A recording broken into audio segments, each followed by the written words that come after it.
समझना how things work, कि चीज़ें काम कैसे करती हैं फ्रॉम फर्स्ट प्रिंसिपल।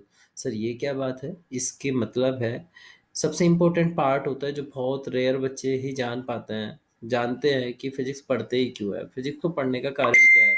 सबसे बड़ा कारण बच्चों ये है कि हमारी जो फिजिक्स है वो न्यूटन के फर्स्ट प्रिंसिपल ऑफ लॉज पे डिपेंड करती है, first law of Newton, inertia law पे। सो वो सारी चीज़ें नेचर में अगर न्यूटन के फर्स्ट लॉ पे डिपेंड करती हैं, सो ये कैसे पॉसिबल है? इस चीज़ को समझने के लिए ही हमें फिजिक्स को पढ़ना पड़ता है, मेन चीज़ है ये।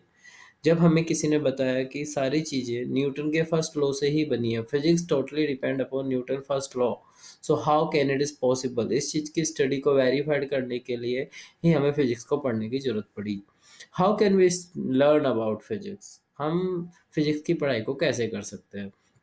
सो as we can see the image above, there is many branches of physics। आप जैसे ऊपर देख सकते हैं इस स्क्रीन में आपको बहुत सारी ब्रांचेस दिखाई गई हैं।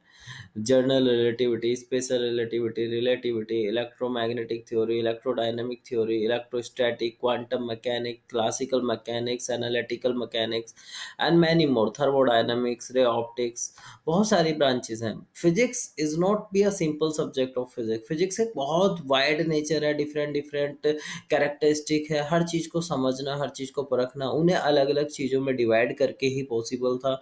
तो इसीलिए फिजिक्स के हर एक चीज़ की अलग अलग ब्रांच बनाई गई, उनके बारे में जाना गया, समझा गया, और फिर हमने फिजिक्स को छोटी छोटी ब्रांचेस में डिवाइड करके बहुत आसानी से पढ़ना शुरू कर दिया बच्चों।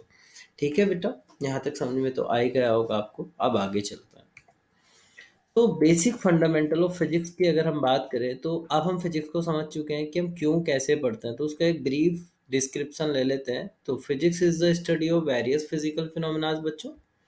Physics is the study of various